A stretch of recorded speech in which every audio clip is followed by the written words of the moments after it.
As you look at the syllabus that you would have picked up at that far table, you will see a week-by-week breakout of what's being covered in lecture, presentation, and then with hands-on stations.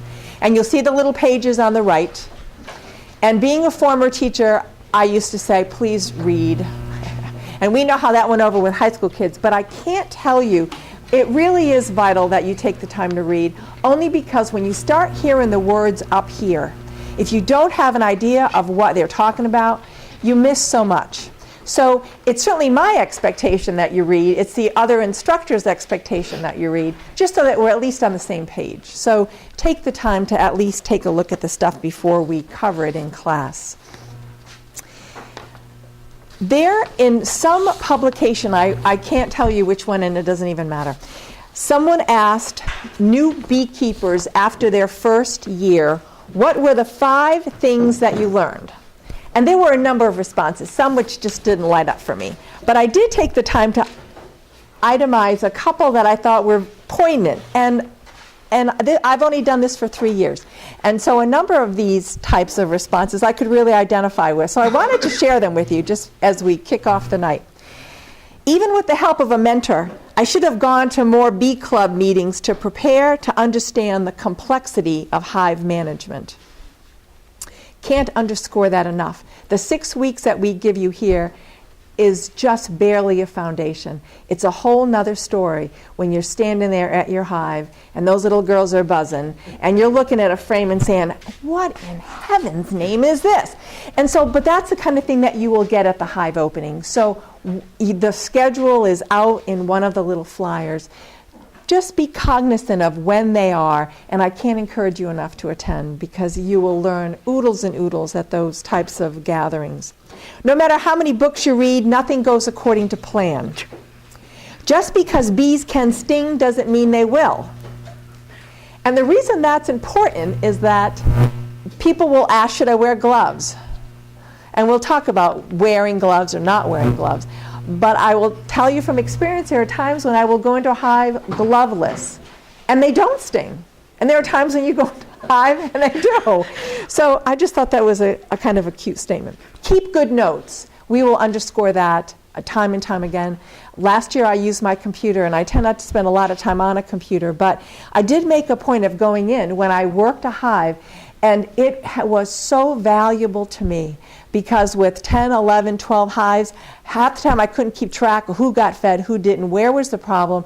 And having those notes, just annotating stretch of rain, stretch of heat, stretch of whatever, was so helpful at the end of the year. So if you don't tend to want to do that, at least put it in the back of your mind to consider it. Ultimately, I was not very surprised to learn that I really don't care about getting any honey at all. That I really love the bees and would do this just for the experience of keeping them, not for the end result of honey. They have also reminded me of the value of patience, the ability to take one day at a time, and also to really notice the daily weather patterns more and what's in bloom around us. That's what drives them. You will learn in the midst of summer, do they have food or don't they have food, based on what they're bringing in their hive. And if you may not have been aware of that, and I was one of those people that was clueless about what was in bloom. But let me tell you, all of a sudden, I'm so much more aware now, and why that's important. Always have spare parts. Oh my goodness, you have no idea how many hive covers you need. Organization saves time. I won't tell you how many times I've had to run over and get X, Y, or Z because I didn't take the time to take my little carry-all that had extra spray, extra smoker fuel, extra matches, some alcohol, whatever. Gosh golly, we'll be talking about that. Ask for help if you're in a jam. June 5th, 10 o'clock in the morning, rainy, got stung one time in a nightgown. Why are they doing this anyways? And it has to do about a returning swarm. They didn't hive like the video on the internet, but it went okay, I guess. So, a prelude of what's to come. Doing well. Jean Vos is going to kick off the night with looking at the hive. The hive is the bee's house. And we frequently use and refer to the parts of the hive like we talk about toppings on a pizza, and we don't even break for air. So it's vital that when we're talking about bottom board, inner cover, that all immediately begins to click. So over in the next 6 weeks, you will become more than familiar with the parts of the hive. So we're going to look at the parts, the purpose, what they're used for, why the bees need them anyways, and a whole host of other things that I know nothing about. My name is Jean Vos. I'm from Nobleboro, and gee, there's nobody here tonight from Nobleboro, except that guy there. He's my other half. Hope you all picked up one of these off the table. Okay? This is the Knox Lincoln County brochure for this year. Inside it tells you a little bit about us. And then on the back side it gives you a list of local suppliers for equipment and bees and queens, etc. Our upcoming meetings and hive openings are posted on the website. I recommend you make good use of the website. If you have any questions at all, please feel free to call any one of us. And all of our information, emails, etc. are right here inside the brochure. Very handy dandy sort of thing. If you have any questions, see me after, please. Okay, I'm going to ask you to open up your textbook right now to page 61. We're going to talk about houses for bees.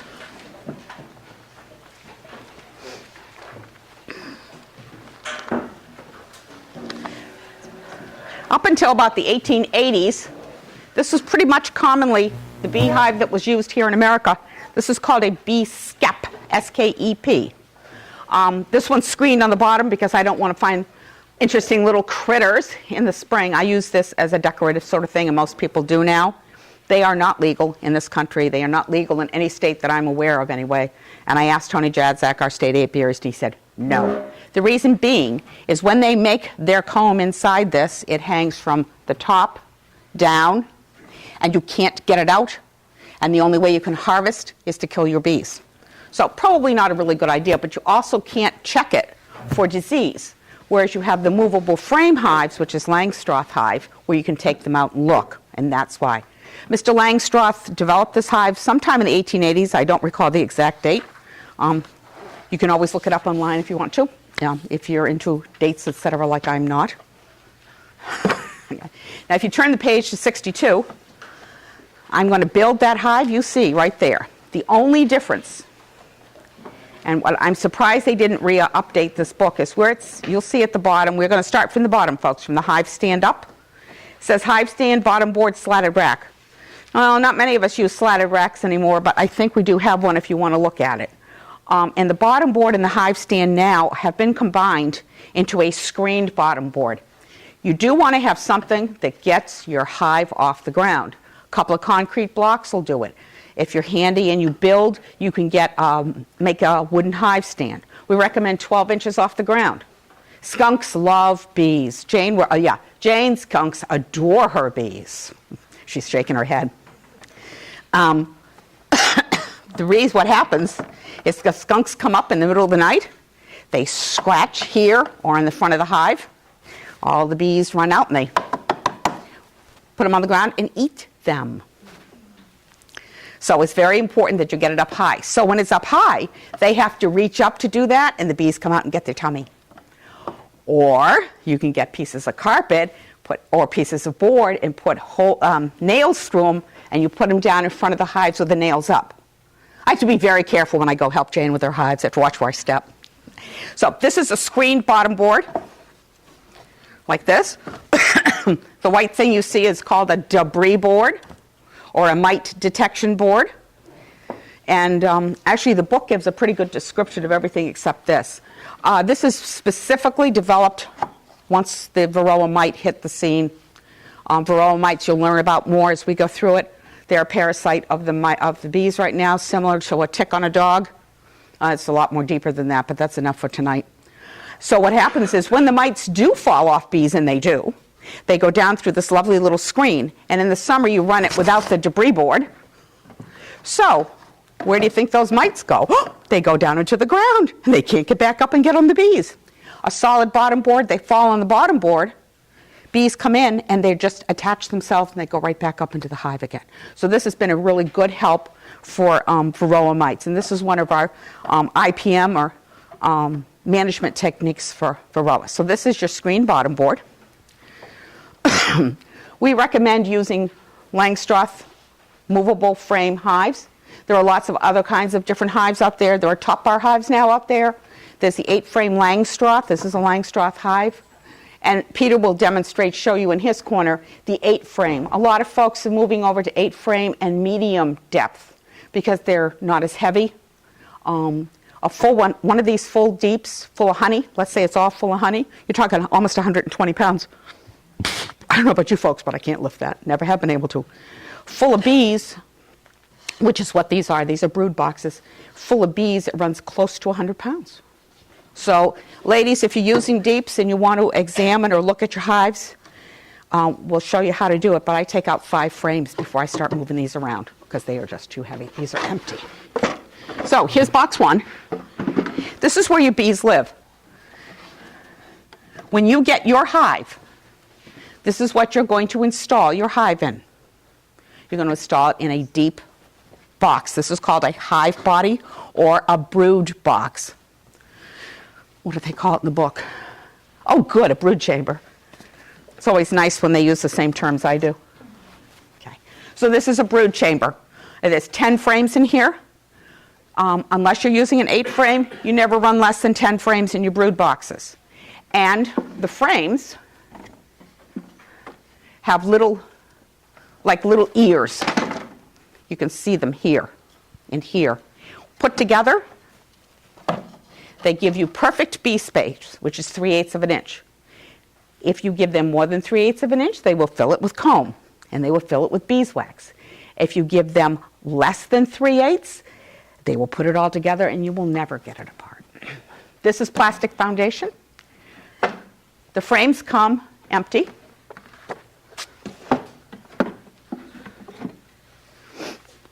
Ignore the thing at the strip at the top. Okay, this is an empty frame. You can fill it with plastic foundation. You can fill it with beeswax foundation, or you can let them do their own. When you come to my station, I will tell you all about the different kinds of things we put in frames. But know that this is black plastic, white plastic. Which one do they like best? Pete runs all plastic. Which one? I did even odd. They drew all the white first and then did the black. I use beeswax foundation.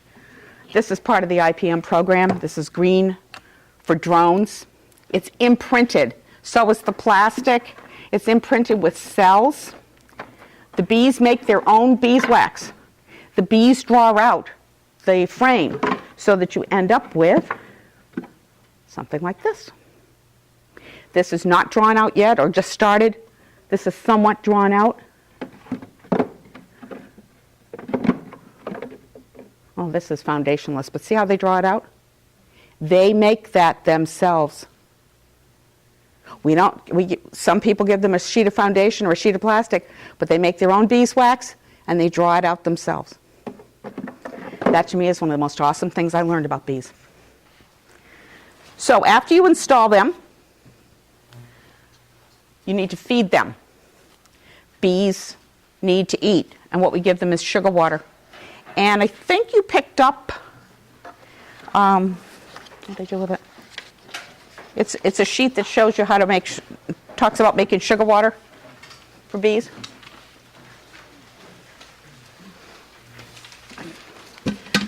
There it is. It looks like this, folks. It's a 2-column thing. It has a couple of tables down the side. Anyway, if you don't get it, it's up at the back table. It's just recipes for making sugar syrup. They're also on our website, and they're in your book as well. And if you're not sure, give us a call. This is what I prefer to feed my bees their sugar water in. Whether you install a nucleus package, which comes with 5 frames and a queen all set to go, or a package bees, which come in April and need more feeding. And we'll go into that later. Just kind of listen to the terms and just let you know that there's 2 kinds, and you can look it up in your book too. Package bees require a lot more feeding because they come so much earlier. before there's really anything out here to eat. So it really is quite a bit. So you need to use this. This is an inner cover. See, it's got a hole in the middle, okay? And it has a little dado, I guess you call it here, a little opening. All right. Because you have a small frame, a small hive of bees in the spring, you want to put your inner cover on with hole down. Okay? They're too small to defend themselves. So when you do that, they only have this little itty-bitty hole here to defend themselves, and then this hole down here to defend themselves. So if you put it up this way, and because you're going to have your sugar syrup on top of it, every bee for the surrounding 2.5 miles is going to come right through that hole.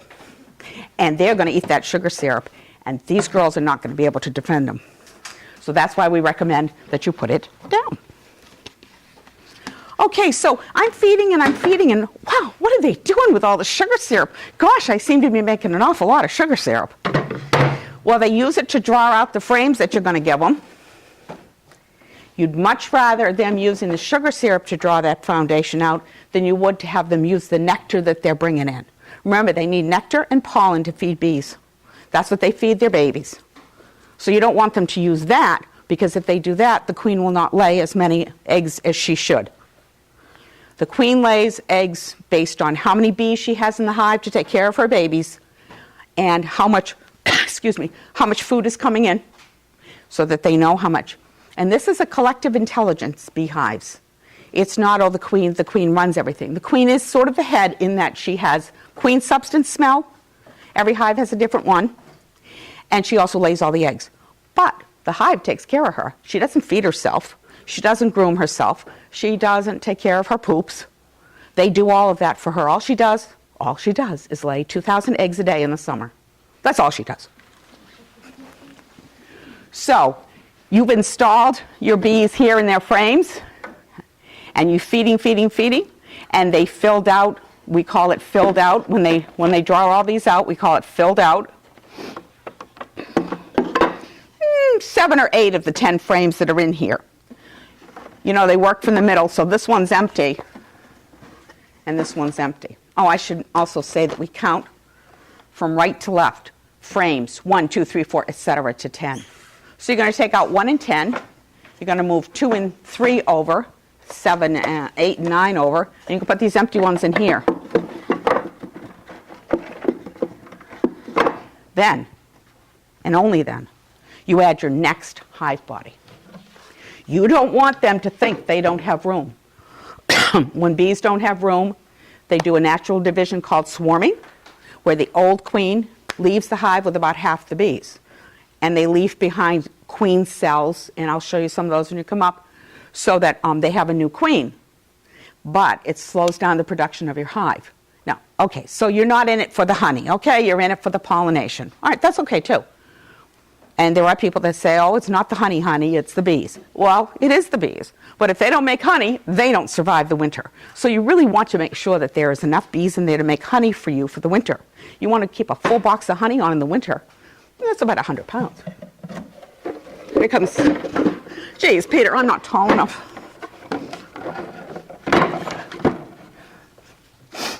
Does that mean the first year you don't harvest the honey? It depends. Depends on your year. Seriously, I tell most first-year beekeepers, don't look to harvest honey. You might get a couple of frames that you can harvest for yourself, but you want to be sure your bees make it. So you probably, if they fill this out, if they draw this and they draw this and they fill that in and they have plenty of honey for the winter, you'll be happy about that, because then you'll have plenty of bees. Get your wooden boxes. They come not painted, not treated, not anything. You can paint. Latex, right, Pete? Pardon me? Latex, paint. Yeah. Yeah, okay. I don't paint. My husband and I use boiled linseed oil. And the reason I'm emphasizing boiled is because you don't want to get regular linseed oil, because if you do, it will never, and I do mean never ever, dry. I know, because I made a mistake. But we use boiled linseed oil. You paint only the surfaces the bees don't walk on. You don't want to paint the insides. You don't need to do anything with the frames. You don't want to paint any place that they're going to walk on, you don't want to paint or treat. So outsides only. How many coats do you guys use? 2? Because the one time I painted for my fellow I'm managing for, I had to use 2 coats to get it to cover. Okay. Okay, so you put your second box on.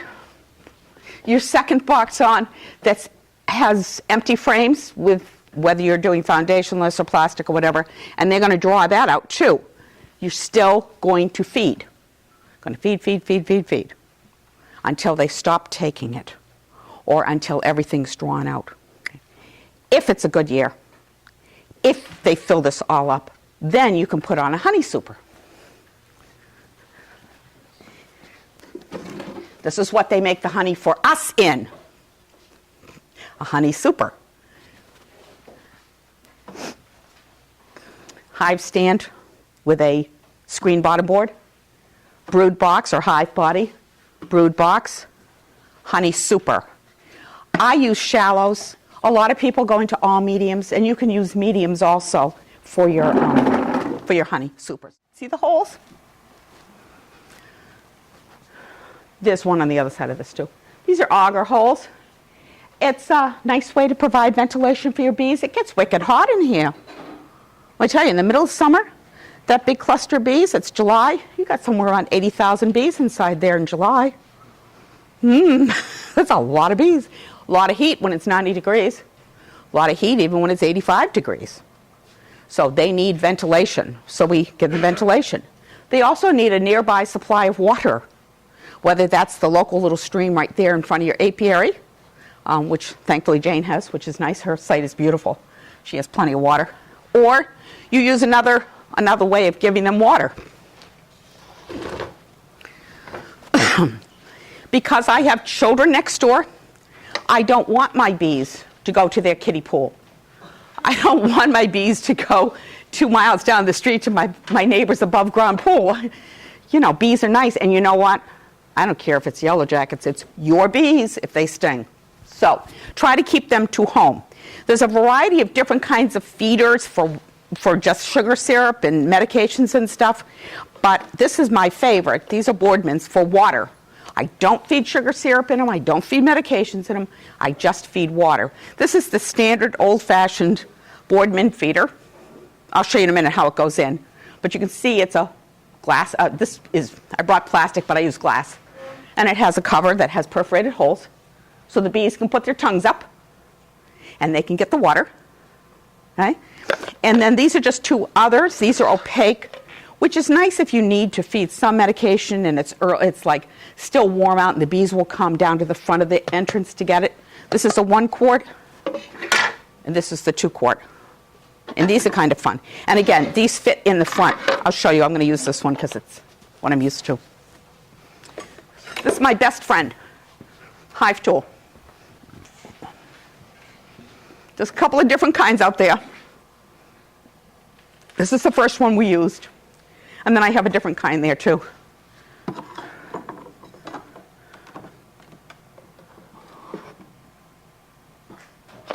You know what? Thank you. Good catch. Good job. It goes in there. Trust me.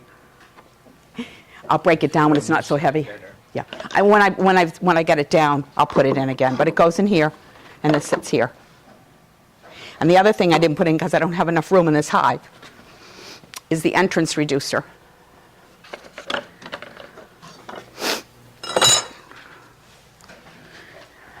This is an entrance reducer, which goes in here.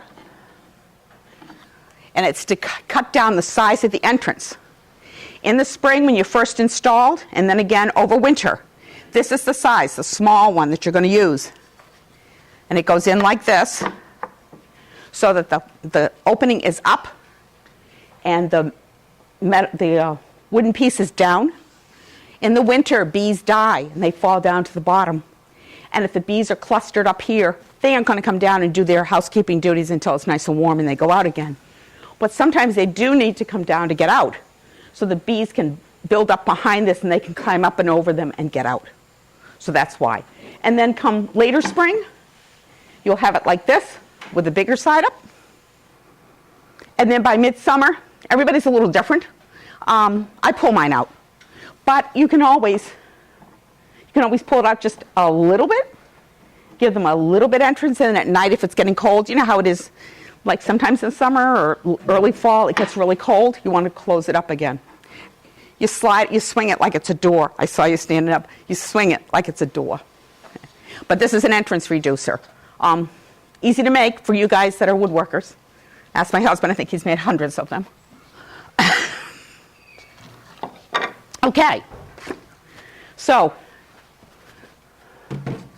here's our inner cover. It's summer. You got a good strong hive. You can run it up. Okay? We use that term a lot for different things, for running a hive, or we run it up. So the air comes in here, and you'll see them fanning. They stand right here and fan in the summertime, and they make the air come up. It comes through the hole in the inner cover, and right out.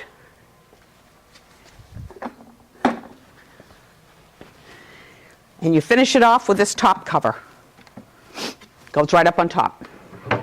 With a nice big heavy rock, or a nice big half a cinder block, which is what I use. Wind will blow this off. Sometimes, I've never had raccoon problems, but I hear that people do have raccoon problems. Okay. Now, when you want to examine your hive, you want to pick a nice, warm, sunny day. And you want to examine them, or open them, or work them.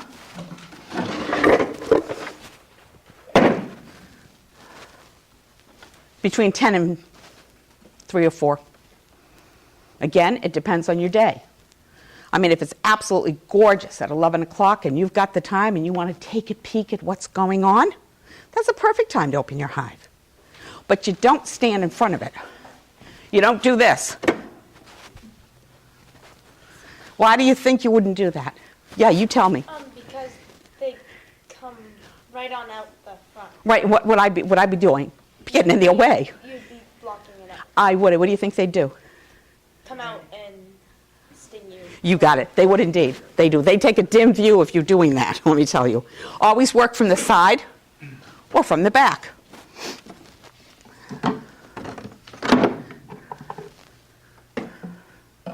I'll wait for that.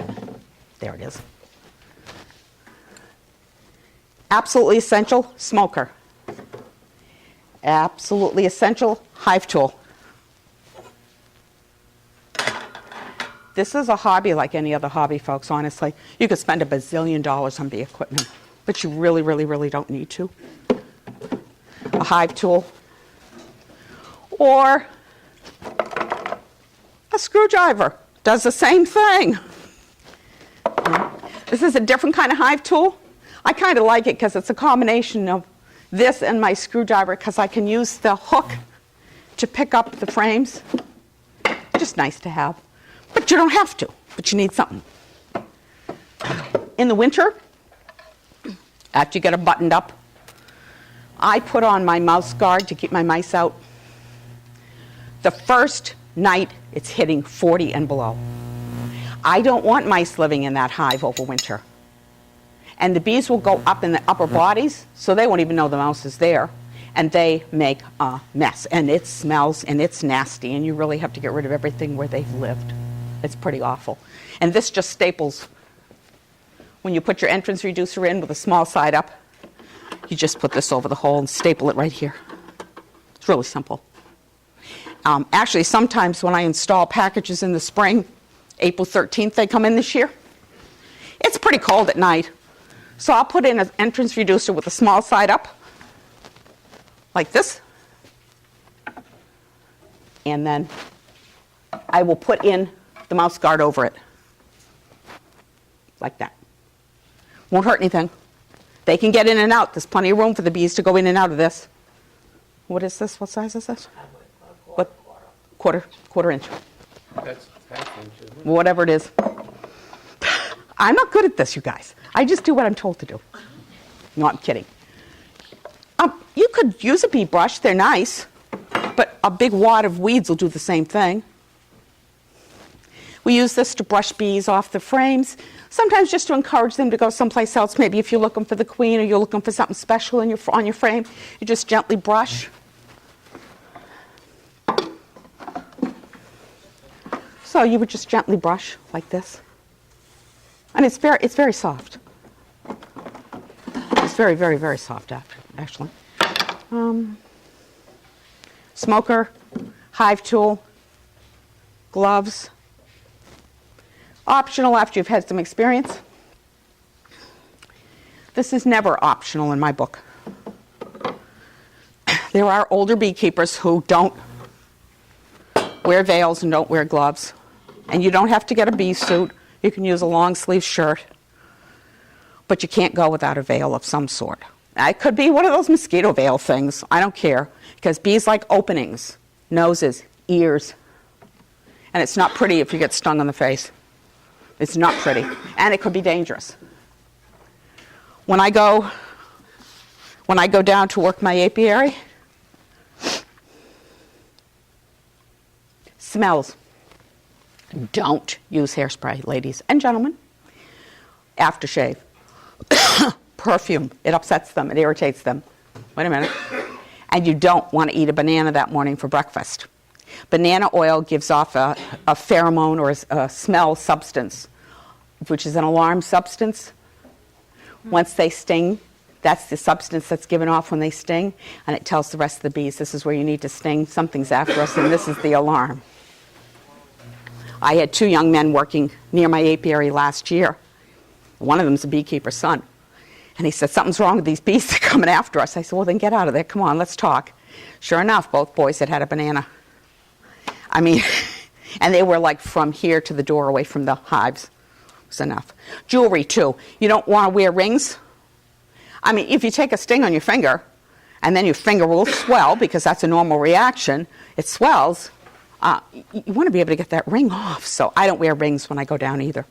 I always carry this to my apiary, this EpiPen, and all my tools in a box. That's what Jane was talking about, the box. I actually have a bigger one too, sometimes that I use when I go distances. Okay. Just check, I want to make sure I cover everything I told Jane I would. Okay. One of the most handy things, so you're looking at frames, you're taking them out, you're looking for the queen, or you're just looking to see how they're drawing things out. Oh, what? Do I want to put this on the ground? Gee, look at all that grass. I probably don't want to put it in the ground, do I? This is handy. Not, you could use an empty box, I do. But this is handy. This is called a frame rest. And it's one of the handiest, dandiest things I've ever seen. I just love it. She and I use hers all the time. I think it holds 4 frames. And it's a good way to keep the frames out so you can move them around. When you open up or work your hive, you always want to get one frame out, put it off to the side, then you can manipulate your frames and move them around a little bit easier. Want to put them back in the same order you took them out.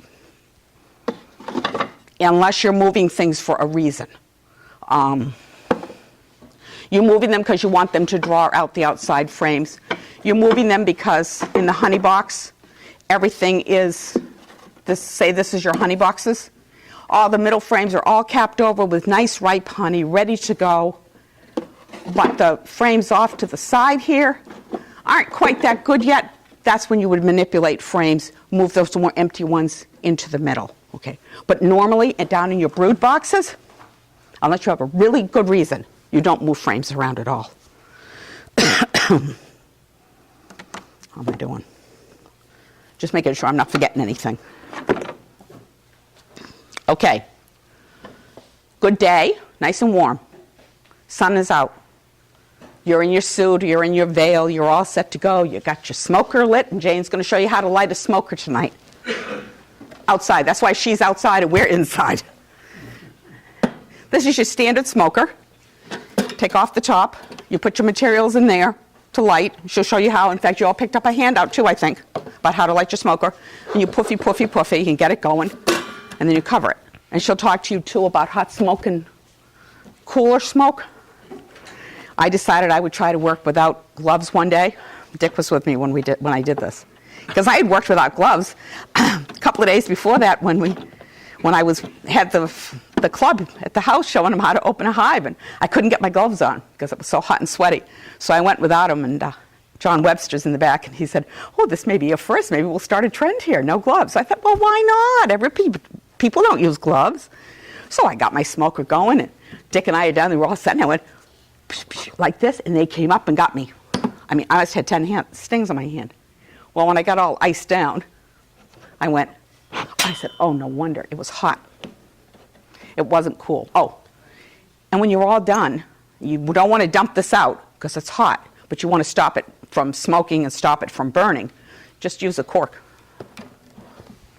or anything that would block off that entrance so that it doesn't get oxygen anymore. When you open your hives,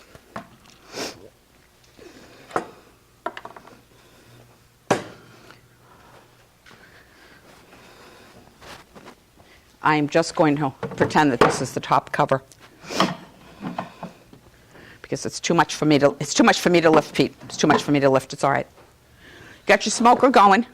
This is your top cover and your inner cover. You go to your hive, go to the front of your hive, and you do a couple of puffs here, and not right here, but just a couple of puffs in front of the hive like this.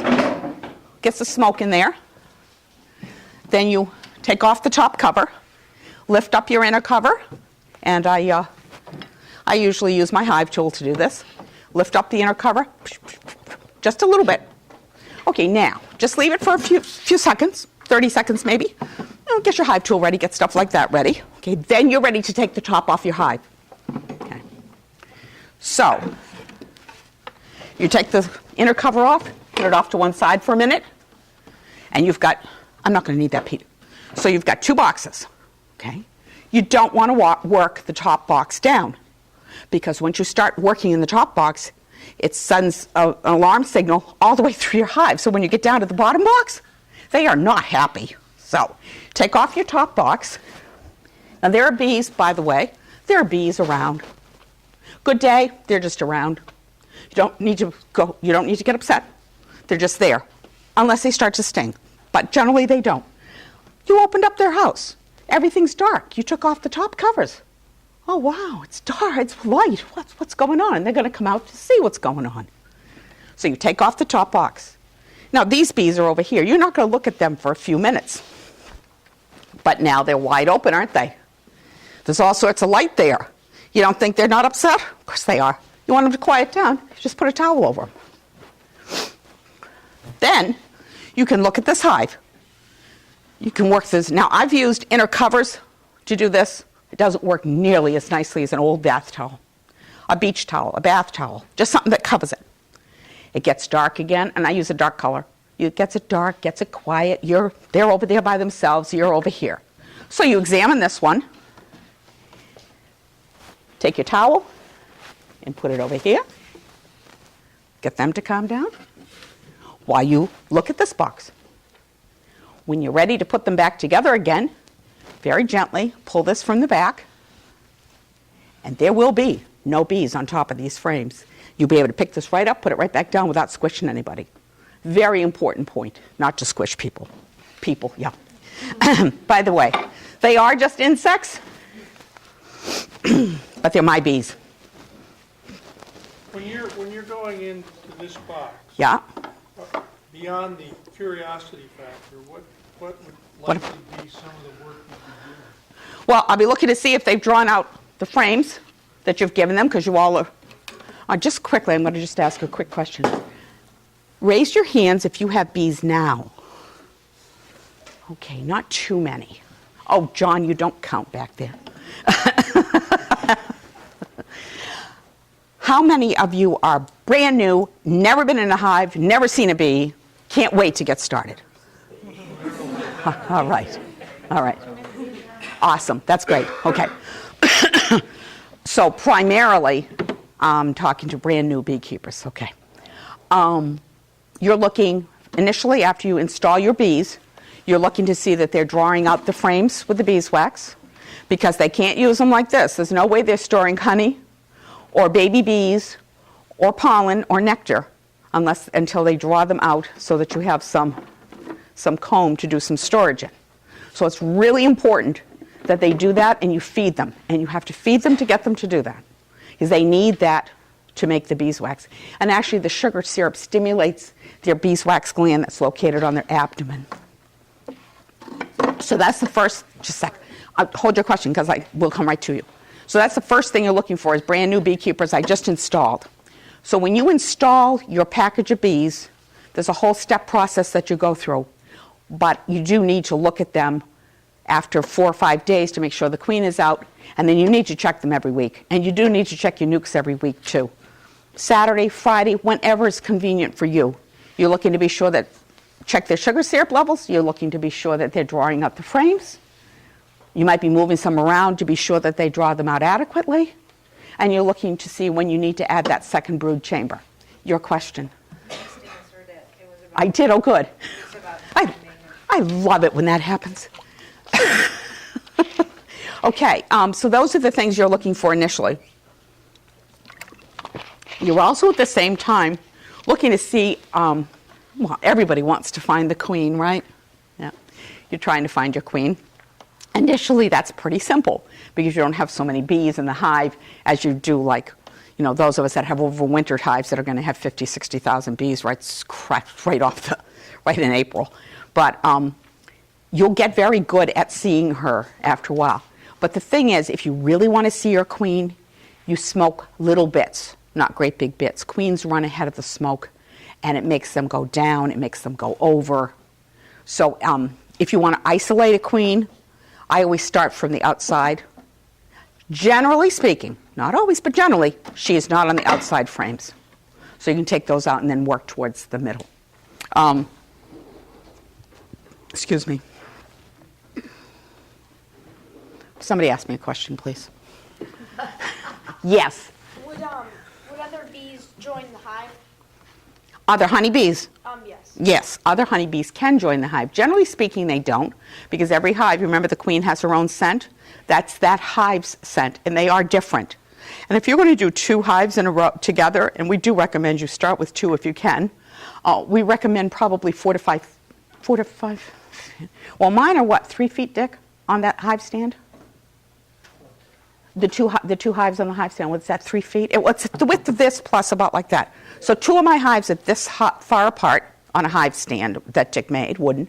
Then I had one that was maybe as far as that poster, and then the other one was over where the piano is. So I had 4 hives in the backyard, and that's how far apart they are. You do get a little bit of what we call drifting, where bees will go to the wrong hive, particularly the ones that are on the hive stand like this. If they have, my understanding is that they're carrying a lot of nectar, the bees will let them in, they take the nectar, and then they ask them to leave. Sometimes they will assimilate them into the hive. We see this happen a lot up in the blueberry barrens, particularly up in Union, up on Clary Hill, because they take their bees out in the middle of the day. And so the bees are out of the house working. At the nighttime, they come back. Everybody comes back to their hive at nighttime, and that's the ideal time to move bees. But they can't always, it doesn't always work their schedule to move them at night. So they come in sometimes during the day, and then they leave all these bees up on the top of Clary Hill. Well, they manage to find their way down into other hives around in Union. I have friends that are beekeepers in Union. I had a hive in Union for a while, too. So they find their way around. But yes, there is some drifting, and yes, they will accept them. But not yellow jackets, not hornets, not wasps, none of those. They're 2 different species. In the fall, you'll see the yellow jackets nosing around as they're getting later and they know they've lost their way because there's nothing for them in the winter. They'll be in and out of the hives, but pretty much they don't let them get in too far. By the way, make friends with each other. Go and no, I'm serious, go together. Jane and I work together. We work her hives together. And it's so nice to have another pair of hands.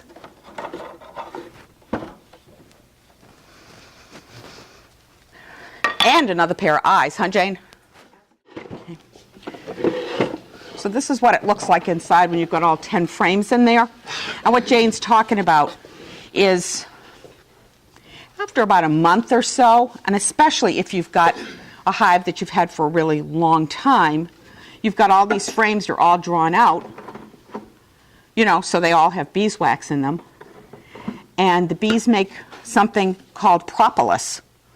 Some people pronounce it propolis, but propolis, same thing. It's resin from trees, and it's also affectionately known, or inaffectionately known as bee glue. They glue everything together. Remember I told you they like it dark in the hive? Every little crevice that lets light in, every little crevice that's just a bit too big for them, not a whole bit, but a little bit, they will glue together. It's Peter's favorite thing, propolis. This hive tool is wonderful for this. So what you do is all these hives are now all like sort of glued together in here and in here. So you can't just pick them up. They won't pick up. So you need to open them or crack them. So what you do is you put your hive tool in or your screwdriver, and you just go like this with it. You're cranking them like that. So it separates them. See how they're separating? Okay. You do both ends. Then you're able to work them out and pull them out. Now, I have a handy thing that Dick bought me a long time ago called a frame lifter. The other thing we all do when we're in the hive is we use our hive tool to scrape down the propolis that they have here and what's gathered on the top of the frames. Maybe I shouldn't have cleaned all these before I came in, but it's a wonderful thing. I've got mine. Peter has a different kind of a hive lifter, a frame lifter that he'll show you. Here's mine. When Dick brought this home, I said, "What's that for?" Because I was so used to cracking them and then trying to use this piece of it to get underneath it like that. But I always finally made it because everything's sticky. And then I'd pull it out and I'd be fine. And then I could look at everything else. But the handy dandy wonderful thing about this is that once you get them all cracked apart, this grabs a hold of them. It's wonderful. I mean, I don't know how much it cost, but it's just one of those wonderful things that you could ask Santa Claus for Christmas. You don't still believe? No, I didn't think so. Yes, he does. I do. I do too. Except Santa Claus didn't bring me what I wanted this year. I wanted one of these. Anyway, is that what you had in mind? Is that what you wanted me to do? What else did I not do that you wanted me to do? That came to mind. Yeah, thank you. You harvest the honey from the brood? I don't. No. That's theirs. That's theirs. Yeah, yeah. And what if that amount of honey comes and goes? When Dick and I started keeping bees in 1986, we didn't have a whole lot of money, I'll be honest. But we really wanted a hive of bees, and we got one hive of bees. And we installed them. We had a nuke. We installed them. We got them all set up with the sugar syrup and stuff, and they were doing good. And Dick said, "Okay, I'm coming home. Light the smoker. I'm on my way. I want to look at the bees tonight." And I said, "Oh, okay, fine." We had one suit, one veil, one hive tool, one smoker, one hive of bees. Oh, and one school book. So he's up. He's standing at the hive. He's opening it up and stuff. And I'm standing with a book like this. And he's like to you, right? Like this. Okay. He takes the first frame out and he says, "Oh, wow!" Turns around, and it is perfect. And somewhere there's a picture, I'm sure. We had capped brood like this in a semicircle, which is what you're supposed to have. Bees don't read the books, by the way.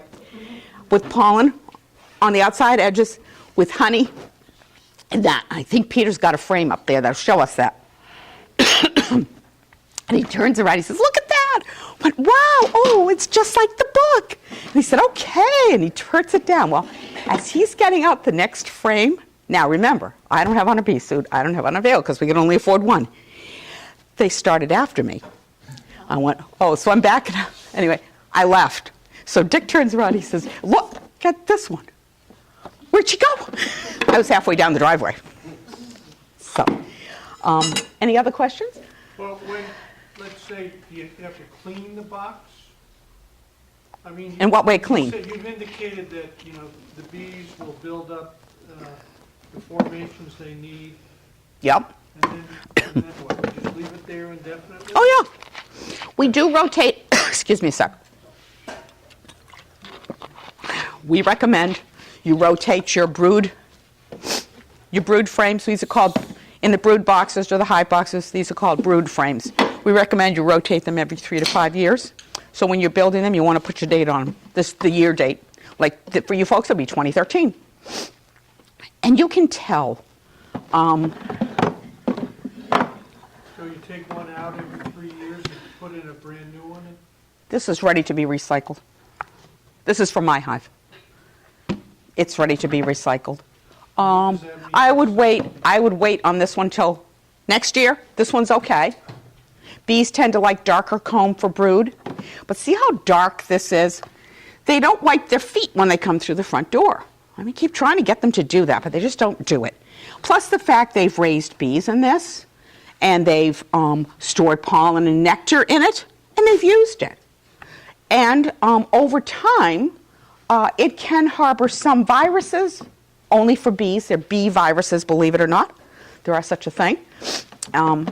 And so it's just really good hygienic practice to change your frames out. When you say change the frames out, you put a brand new one in. You can either put in a brand new one or just cut this out and redo it. And this is a good opportunity for those of you that have old frames, if you want to try doing foundationless. You give them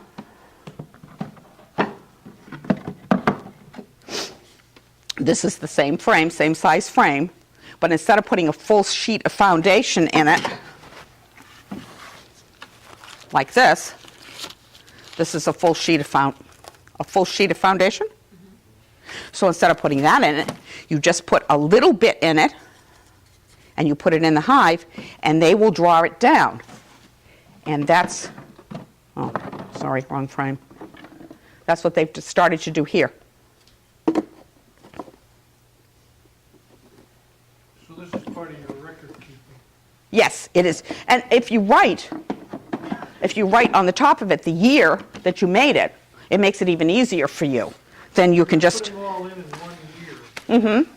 then you'll rotate them and you'll write the dates. So in next, let's say 2 years, you're looking at some of your frames and they look worse than others. This is one I definitely will replace, but I brought it because it's one of the things I use for Varroa mite. The Varroa mite likes to reproduce in drone cells. That's your boy bees. They're bigger cells. They take longer to hatch. Yeah, I know, Jane. And you can see on the chart there how long. This is one way to do it. This is specifically made for drone-sized cells. But you can take a shallow frame and put it in your deep box, and they'll start to draw out their own, and it's all drone. And so they'll lay in this. I just cut it off. Goodbye, Varroa. Goodbye, drones. Did I see a hand? You've given me, I know what time it is. Oh, you have a question? I don't have a question. Oh, you're trying to tell me what time it is? I want everybody to know that we have a camera in the back here. Oh, yes. And for the very first time, we're going to videotape these classes, at least the first 3. Oh, wonderful. Because there's going to be a lot of information flying your way over this period of time. So if you would like, hopefully, Bill tells me that we'll have that up on YouTube. We'll edit it out a little bit. Oh, good. Picture stories aren't wonderful, but, No, I know. So if you want to review what you've heard, you should be able to, in a couple days, I'm looking over that. At some point, shortly, it should be up on YouTube. You go look at it and review what you see, and it should help clarify what you think. Okay. We're going to take a break. 15 minutes. I'm sorry. I know a lot of you are sitting up back, but this is a sheet. This is a sheet of foundation. It's beeswax. It will crack, so just kind of hold it steady.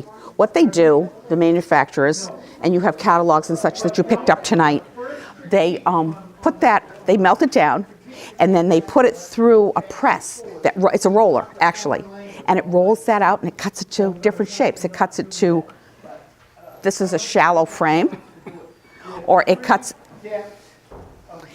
it to medium frames, it cuts it to deep frames. I mean, it cuts it to whatever size you want, literally. Then to do the foundationless, this is a deep frame. And I'm going to start doing foundationless in my brood boxes this year. I've never done it. I want to do it. I'm going to do it. So I have so many frames that really need to be replaced. That dark one that I pulled up was one of ours. What we've discovered over the last 3 to 4 years is that old comb harbors bee viruses. So it's not really hygienic or healthy to let your bees work terribly old combs. Thanks. So that's why we say you need to rotate them out every 3 years. 3 years is a good time to rotate out your frames and start over again. And you can just cut out. You can cut it out and then put a new sheet of that in it. You can cut it out and then just put a small little piece like this in it and let them draw their own, because that's what Dozier did. She did that. Some people just have a frame like this, and you can see, I'm going to pass this around, there's a groove. You can put little popsicle sticks in there. Just give them something, or just a bead of wax. Just gives them something to build off of. You mean Gives them the idea. putting this foundation Yep, in there? you can just do a bead of wax or a little piece, you know the popsicle sticks? Same thing. Just stick them in there good. And you cut this right off? Yep, you can cut it right off of that. I think that's plastic.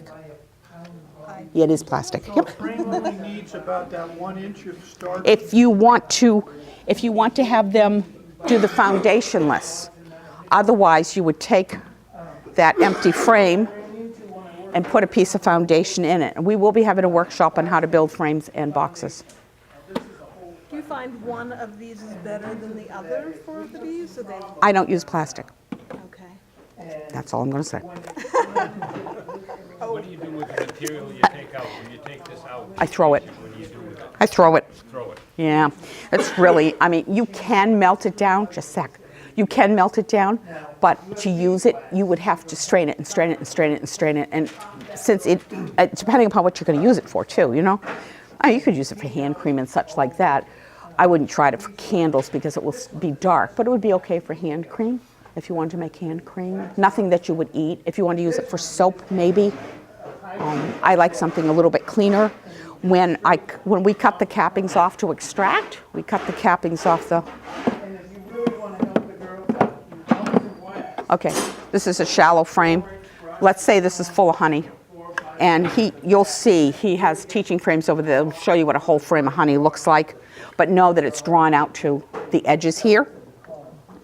And you cut off the cappings. That's how you know the honey's ripe. It's capped over. You don't want unripe honey. And if you look at a frame that's a lot is white capped over and some of it's not and it's glistening and you want to know if it's ripe, take it and go like that. If it falls out, put it back and let them finish it. But capped over honey is ripe honey, good for them, good for us. Okay? So when you're going to extract it, you take a knife and cut off the cappings into a bucket. And that's what I use for making candles and soap and hand cream and stuff like that. And again, I strain that to get the extra honey out of it. Nothing nicer than honey out of the bottom of your extracting tub.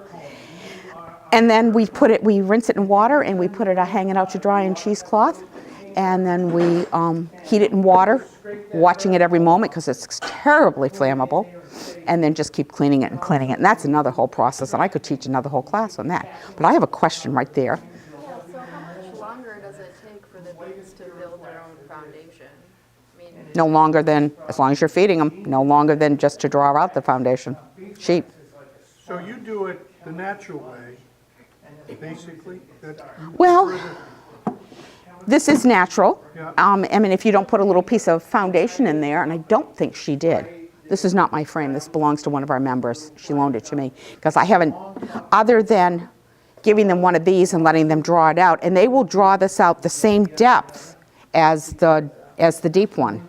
Oops, that's shallow, Jean. Where's the deep one? Oh, there it is. So here's the deep and here's the shallow. They'll draw that all the way down to the same as this because it's in a deep box. So they're going to fill that space for the 3/8-inch bee space. This is just the start. There were like 1, 2, there were 3 of them here. They kind of fell apart in travel. But actually in the summer, I have one of these in each one of my brood boxes. So I let them draw it, and when they draw it out, they draw drone comb. The queen goes, fills it with drone eggs. They make drones, cap it over. That's when I pull it off. I just take and cut it. I use my hive tool and just cut it off, take it with me. Put it in the freezer, and then I take it apart to check for Varroa. It's just one of the IPM Varroa mite, the parasitic mite I talked about earlier. Very briefly, purposely. Tony Jadzak will come and tell you more about it, but I recommend you kind of skip to the disease part of your books and take a look at the mites. Yes, sir? Yeah, so you have that small frame there, Yeah, that's a shallow frame the shallow frame. in a deep body. The drones are in there, One? and the drones, you say, and then you take them out and you cut it out. So is that it for the drones, or? No, oh my gosh, no. Okay. Because actually, I'm just curious. I mean, this whole frame is drone comb. I can tell by the size of it. Okay. Okay, so then. And you, yeah, You're just using that as for test, so that you can test. it's IPM, yeah. Okay, so it's not gonna be, that's where the mites are going to No, be. because if we have them, I hope that's where they are, because then I get rid of them out of my hive that way. Same way with this. This is plastic. It is imprinted with I'll pass this so you can see the drone, the size of the cell is much bigger. It's specifically for drone. And because this is plastic, when you take this out, you put it over a newspaper or something, and you just go like that, and it just comes right off. Now, I said, no, I don't use plastic. I don't use plastic in my hives, but the fellow that I manage his hives for, he does. So I'm learning how to use plastic. This is the year that I'm going to take 3 or 4 frames and clean them up. And instead of having to cut it out and replace it, all I'll have to do is scrape it off and give it back to them. Now, the only thing with plastic is often the bees don't like to use plastic. They don't like the feel of it. Maybe it's too cold for them. Who knows? They prefer foundation. But you can melt beeswax, like in a pan that you would use for your painting. And you get a really soft roller, a paint roller, and you roll it in there, and then you roll it on here. And what Peter does is he keeps a heating pad underneath that pan, so it keeps it warm enough, liquid enough, and you just roll it over here, let it dry, and then you put it in your hive. It tends to make them work it faster, because after all, they're drawing out beeswax. They're making beeswax. That's what they make, is wax. So they really like to work wax, but they will work these, and once they're filled, they do a great job. I did not have to do this with the plastic frames that I'm using in the hives. I did not have to do it. They came with a little bit of extra plastic, a little bit of extra beeswax on them, but we just put them in and they drew them out because they didn't have anything else. That's all they had. It was brand new hives. The tough part comes is when you say you're using foundation and you want to switch to plastic. That's tough on the bees. It really can be hard to do because once they're on foundation, they really don't like to go to plastic. They really don't. You can have this problem sometimes when you install nukes, because most of our nucleus suppliers right now are using plastic frames. So you go and you put all your plastic frames in with your beeswax frames. Sometimes they're so used to being on the plastic, they don't like to move. So once the bees have hatched off the frames that I get from the nuke, then I intersperse them, so it's every other. So I have a plastic, I have foundation, I have a plastic, I have a foundation. And because I've kept bees long enough, I have what's called drawn out comb. This would be considered drawn out comb instead of just foundation sheets. They're faster to go on to drawn out comb. But after a year, you guys will all have drawn out comb too. So you'll be all set. It's not as hard as it sounds. I know it's overwhelming. Believe it or not, I remember what it was like back in 1986. I truly do. And we've started over, so to speak, over several times here and there. When mites have come through in other past winters and killed off everybody's hives in New England, we've been right there to start over again. And we're going to start over again this year too. A lot of us have lost bees this winter, and not from the cold. It's from bee viruses. So EpiPens, let me talk a bit about that since I did mention it. Most people who say, I'm allergic to bees, generally are not allergic so that they need an EpiPen. Okay. So if you're stung on the hand or the finger, that's why I say don't wear your rings. If you're stung here and it swells up to here, that's a pretty normal reaction. Even swelling up to here is still a pretty normal reaction. But if you're stung here and you start having trouble breathing, or you break out in hives all over, that is an EpiPen 911 get to the hospital situation. You use that first, make that phone call if you're by yourself, and then you go to the hospital. Remember, this is a rural area of Maine. Your nearest EMS person might be 20 minutes. This will give you that 20 minutes. Okay. Once, you don't want to use it more than once. They sell them two together. And it's very simple. EpiPens are not hard to use. They've made them even simpler over the years than they used to be when I first started. So this is what it looks like when it's in its package. You just flip the lid, pull it out. I'm not going to do it. Right here, and I mean, you got to do it with some force.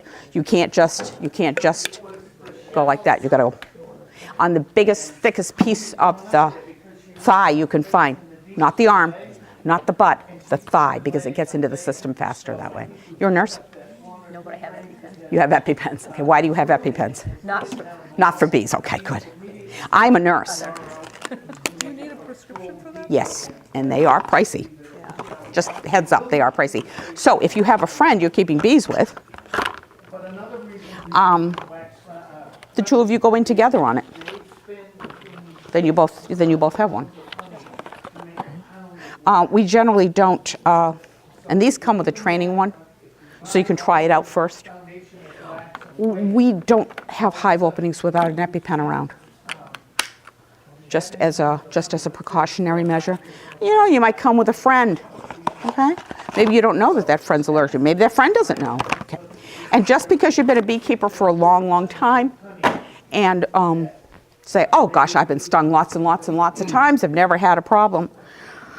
We lost a very dear old beekeeper in Massachusetts. Went out to work his hives one morning. When he didn't come in for lunch, his wife went to check on him. One sting.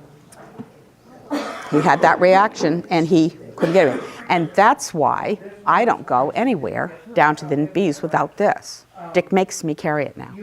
See, he doesn't work bees anymore. He used to, but his emphysema gets in the way because he blows out, he breathes fast, and when he does, he bleeds out CO2, and the bees love it, and they come right in your face, and that's a little unnerving. Bees in your face is a bit unnerving. So, questions? I feel like I've talked to Blue Streak. I have another question. Okay, so you got hit with mites, over the winter. I did. You want to use the hive again. Do you have to clean out the hive? This is what Tony Jadzak's telling me to do. Are you ready what he told me to do? I'll be honest, I've lost everything. I lost all 6 hives this winter. 2 of them I lost because they swarmed in April and couldn't requeen, but the other ones I lost to the bee viruses, whatever they are. I mean, Tony said, don't feel bad about it because you're not alone, you're in good company, but I still feel awful. We have to actually take the frames, cut them out. Anything that's got old brood on it or dead bees on it, and any ones that you're going to recycle anyway and restart with, cut it all out. Take these empty frames and the boxes and the inner covers, the insides of things, the bottom boards, and dip them in a 10% solution of bleach and water. Bleach and water. Bleach kills viruses. Bleach kills the AIDS virus. I learned that when I was nursing. We use bleach and water for everything in the hospital. That was years ago. I don't know what they're using now. I'd have to ask Jane. She would know because she's still working. But yeah, I'm going to have to dip everything or paint the insides, then rinse it and dry it in the sun.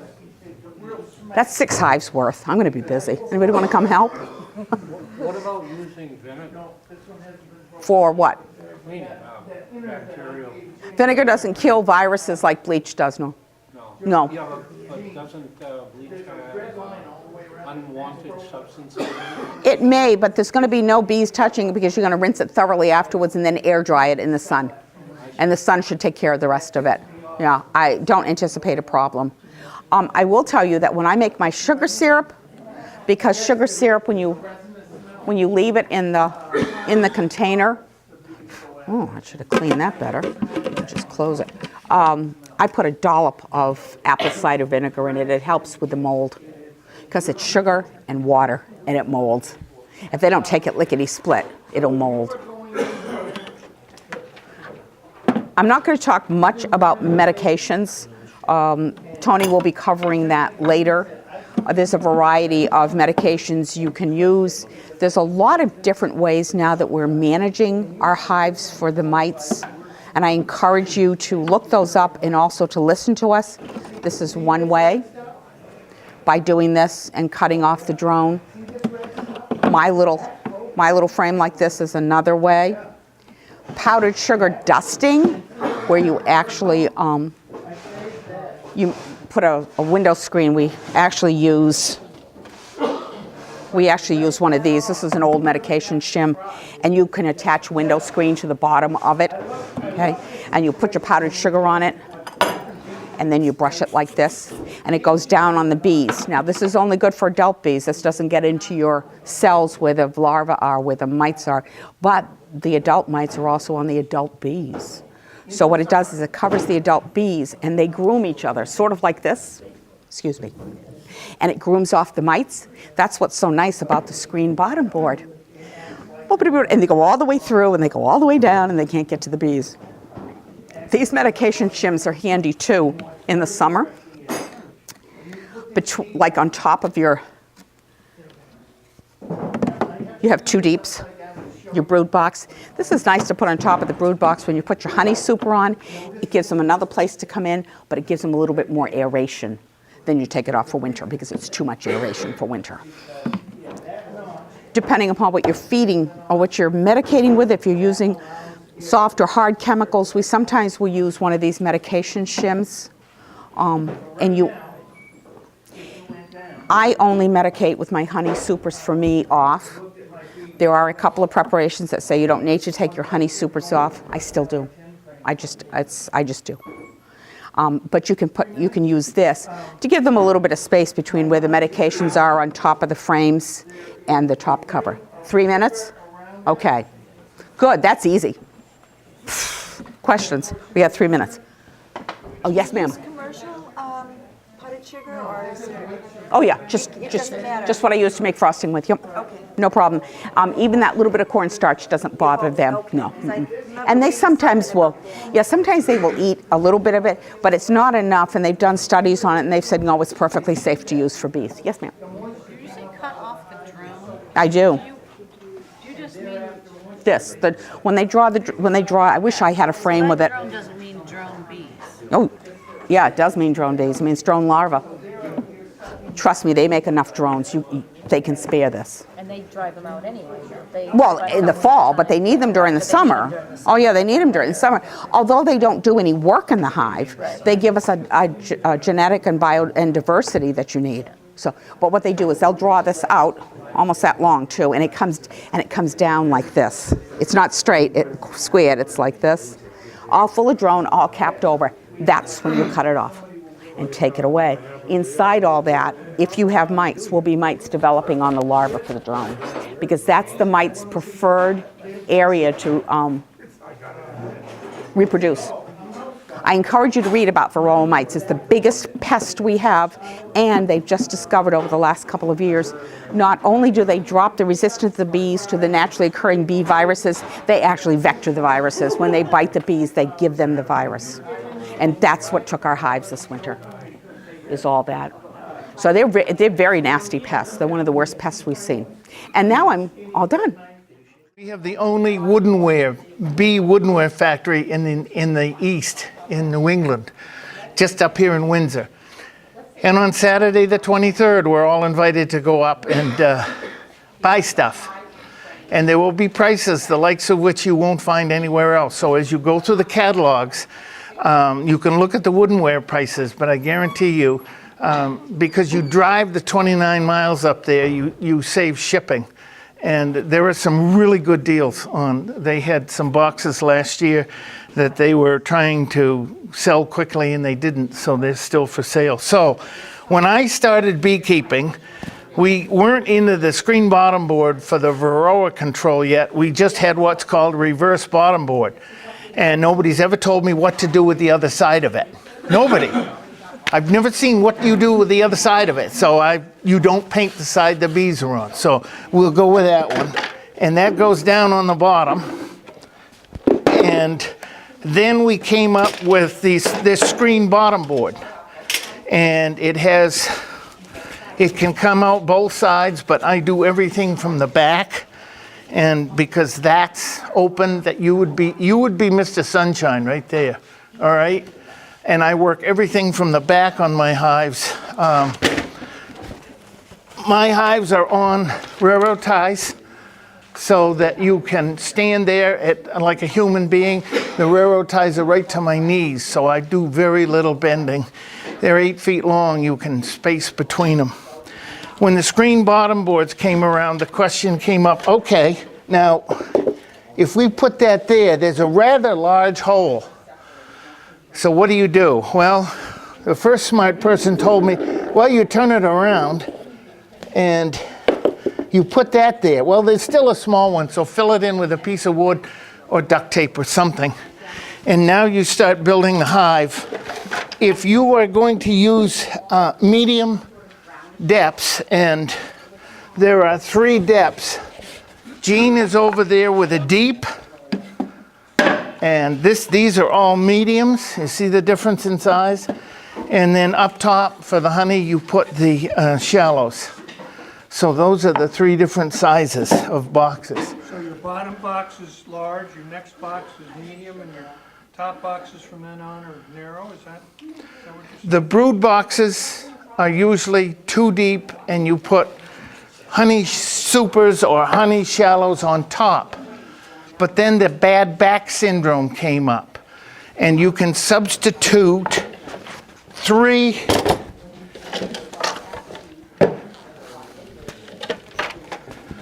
mediums for 2 deeps. This has the same. So the basic issue is as the bees put honey into the box, into the, whatever the cells, that weight is a problem for maneuvering. I swear a deep, when Jean talks about picking the upper deep off and putting it to the side and putting the towel over it, that's the most exercise my back gets all year. That's over 100 pounds to pick up. Yeah. And of course they've glued it together, so you're down here prying like the devil to snap the propolis so that you can move over. But I try and stand here and shift without stepping. Put it on the frame. So that's the same volume. Now, if you're doing manipulations, the hive tool, just like Jean said, you get in here and you crack it. And this was the first one I ever owned. I never found hers. Hers is, in my hand, it's a little bit gaumy. So I like this one. And then last year, I buy something from every catalog every year, so they keep sending me the catalogs. And there's stuff in about the $4 range, and then there's the $10 range, and then that frame rest on the side, that gets up into the $20 range. Last fall, I bought a frame assembly jig, so you can put 10 frames together at once instead of one. This one you can get in there, instead of having that other hive tool, you get in with a screwdriver and then pick this up. Now, you asked a very good question, and I don't think you got a good enough answer. If you have 10 frames in there and you want to change them out every 3 years, then that means you're going to have to take 3 frames every year. And you look for the 3 dirtiest. Well, I started looking at the expense and also the problem of digging the old beeswax out of the frames. This bottom,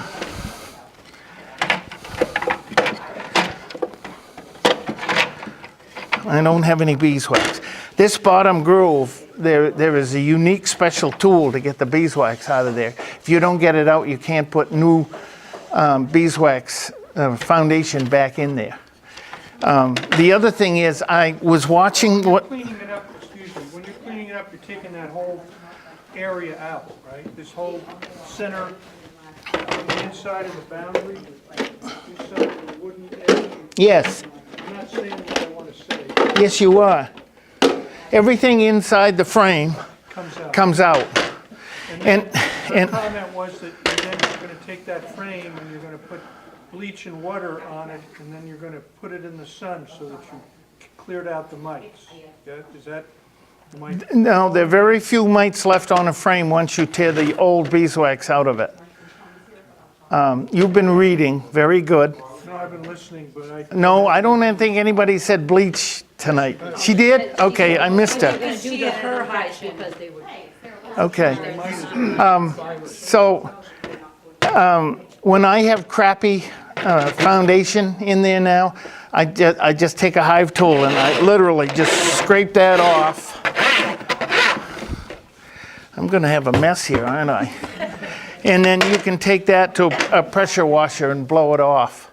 Now, you take... You're leaving the foundation, whatever your word is for it, in the frame. Correct. You're not taking it out. Correct. I'm taking out... Plastic foundation.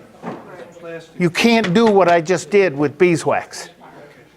You would have this wad of little wires and dirty, crudsy beadwax wrapped all around your hive tool. Okay, so one of the advantages of plastic then is the maintenance. Reusable. After your 3-year Yeah, period. and also, if I had the blank ones to put in here, I could have done all 10 in the short time you and I had talked. Whereas the other one, you've got to pry that out. You got to take a pocket knife and clean up where the burr is. You got to put the hooks in. You got to put. She prefers the natural way, and she has to do all that work, and you like the plastic because it's a convenience for cleaning. Yes, Is that, I'm for convenience. well, I am too, I don't want to do any work on it. Well, also, every time you put in a new sheet of beeswax, it's $1. Okay, so there's a monetary value that you start getting into. If you're running more than one hive for a hobby, you can really get into some money. Well, it's $9 a drawer. So, and the other thing is, one of the brothers who runs Humble is a commercial pollinator, and he runs 4,000 hives. They're all mediums. And when they have to clean out like what I just did, it is a mass procedure to do it, but they can get through it very quickly. That's as far as they go. Now, how long would let's say it's 3 years, and I clean it up and I put it back, how long, what's the lifespan of a frame that you're cleaning every 3 years? Two or three cleanings, and that's about I don't know, I've never worn one out. Okay. So that's an investment that lasts a long time. Here's one that they partially drew out. This can go back into the hive because they never filled it up, and that's what it looks like when you take a roller and melt beeswax and put it on it. Give it 2 or 3 good doses. That really encourages them to draw the cells out. And that reduces the disadvantage of going to plastic. Right. Some people say the bees don't like it. Well, when she is storming around the hive saying, where can I lay? She'll start to lay eggs in a partially drawn frame even, just because she wants to get egg laying. So then on top of the 3 would become your supers, and then I don't know what's happened. That's not the inner cover. That's the inner cover for a deep. Jane showed you it this way. Well, it only goes this way in the winter. So in this summer, it goes this way with that notch. And no, I have the second one down. I forgot to turn it around. See all these auger holes? They are there partially for air circulation, but this is the biggest reason they're there for. Snow. That windy snowstorm we had, my bottom of my landing board and the first auger hole was covered up. That's how much snow I had on those hives that are in the pictures.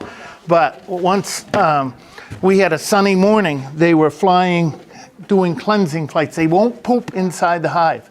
When it gets above 50 and it's not windy, they will go on what's called a cleansing flight. So if you go out there someday and you see yellow drops all about in the area where you're standing, that's really good. That's really good. If you go out and see yellow drops and maybe 25 dead bees, that's average of what happens with the amount of bees you lose. Yellow drops is their feces? Pardon me? The yellow drops are their Yes, feces, their yeah. discharge? Yes, they will store it inside, internally. They won't poop in the hive either until they can get a... Better than a kid. You drill those holes front and back? No, I just blow it right through. I just... and I've learned... See, I was told... We had people putting them... Oh, there's another secret. I have a hive number stamp set. So this identifies, I put this together in 05, and it's my hive. Because now people are stealing hives, which is just... Really? Yeah. Yeah, so if you do some real... Did you see the ships and other things?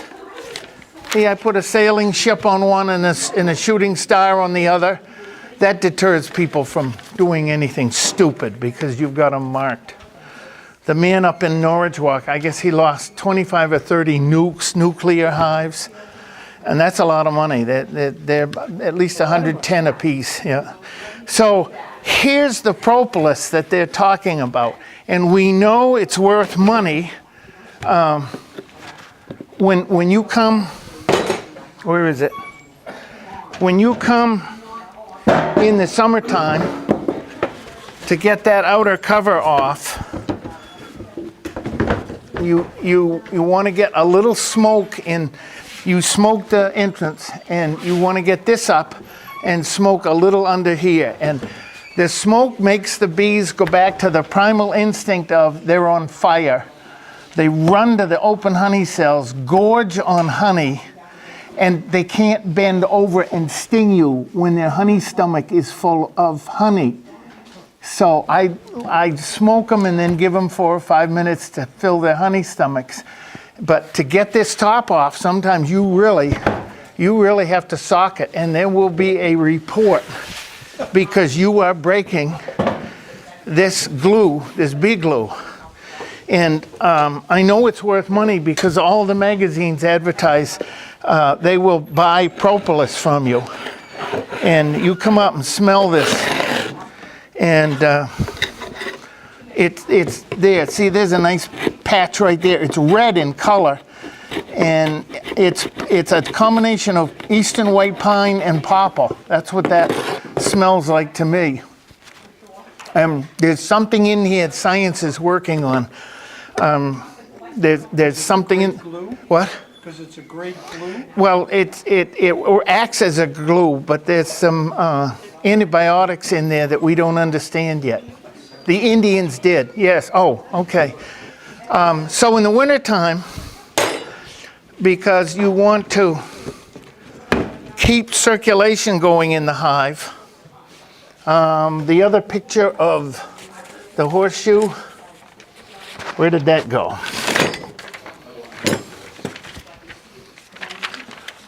In the wintertime, let's see, you're facing, that's now facing you. See this, I call it a horseshoe of white sugar.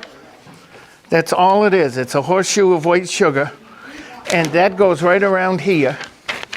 Wintertime? Wintertime.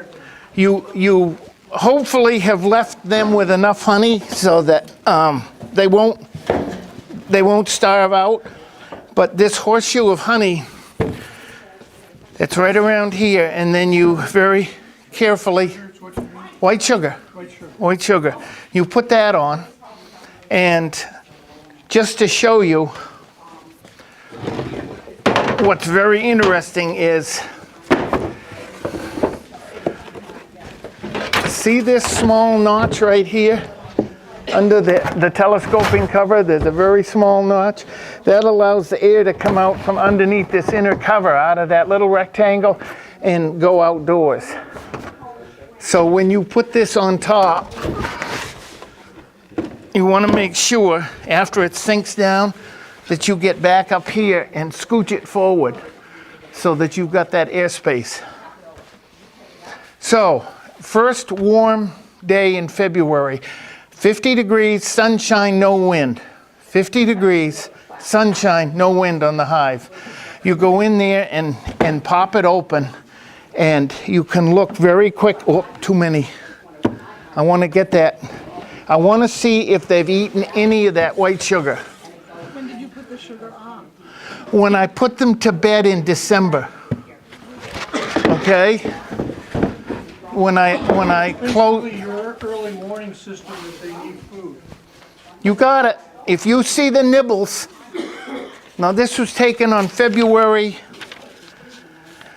8th, 09. There's no nibbles in that horseshoe shape of sugar. So that hive is doing well. Close it up and wait for spring. Puffs of smoke. And you can imagine that here are the bees in their home. Everything is cool in terms of they're going about their business, and all of a sudden you lift a cover, which lets a change in air temperature. It affects them tremendously. Light comes in, and you have this whole group of guard bees that are very tuned into the fact that something is awry. And when they discern that, they let off this alarm pheromone. And the worker bees that are normally going about their business in the hive all of a sudden take on there's a whole new role that goes on, and everyone is out looking what's going on, and that's who greets you without the use of smoke. You'll see two references as to really what's happening with the use of smoke. The smoke kind of masks that alarm pheromone that's given off in the hive.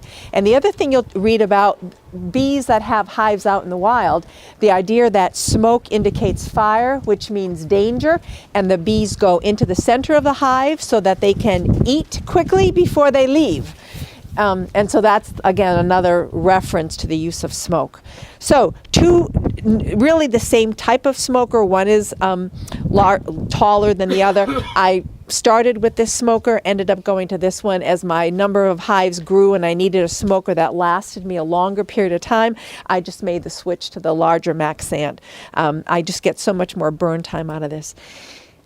You'll see in the handout and in the book references to lots of different materials you can use. I will tell you the material not to use is baling twine, because unless you know the source of the twine, it's very often treated with some type of side because it's trying to prevent mice and rats from eating through it. So you don't want to burn that in a smoker.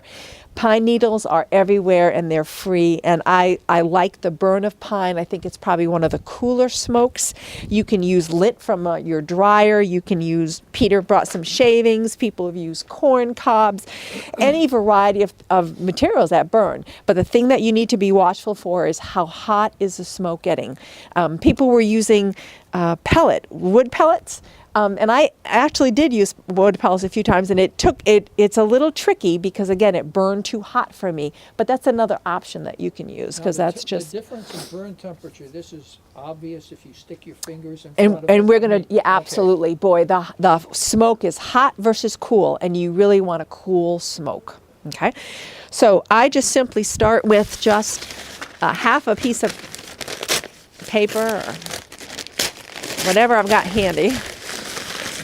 And I do it loosely first. And the goal, I think where the biggest mistake comes, or not mistake, but the greater failure rate comes in adding material too soon. You know, you'll see this paper take off and you'll think, great, I'm going to start building a fire, kind of like what you do in a wood stove. And it really is a very different mentality. I want that paper to really be burning well before I even think of adding anything, regardless of what it is that you are adding. And so I will just give it some puffs. I want to encourage it to really take off. And once I know that it's going well, and I'm not going to extinguish it by adding some type of foreign material, I just and it's okay to see fire initially, and it's just such a gradual adding, a little bit at a time.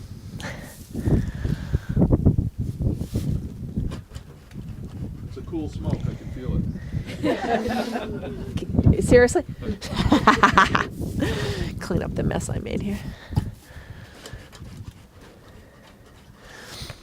You want to be able to pack your smoker. That's what will keep it going. Even though you might only be out for a half an hour, the thought is, oh, I'll only put a little bit in because I'm not going to be out that long.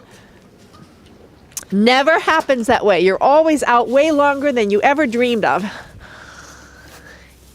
And again, testament is that I can put my hand in there, and obviously I'm not getting burned.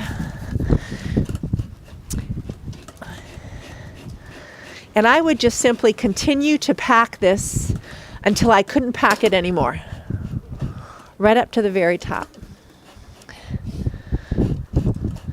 Just want to get it bellowing before I close it down.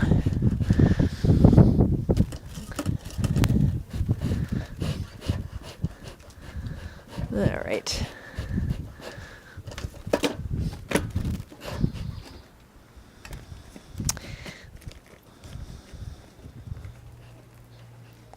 So when I put it on your hand,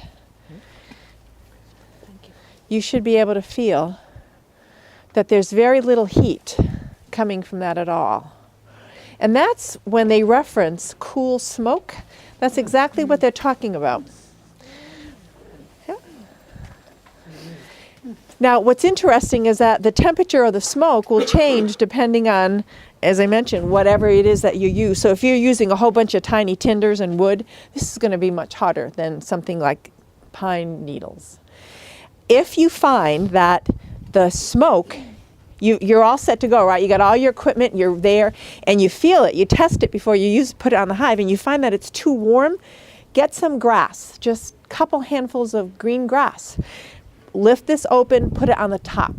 And so as the substance burns, the moisture in the grass will cool down the smoke tremendously, and you'll find a huge difference. And so you can set this down and it should just smolder away. Jean had made mention of a cork. And again, when I'm out all day long, I can either let it smolder like this and keep adding to it, or I can just cork it, and it will just slow down the burn time but not extinguish the fire, so that when I'm ready to use again, I just unplug it, give the bellows a couple squishes, and I'm ready to go again with the smoker. So that's really the...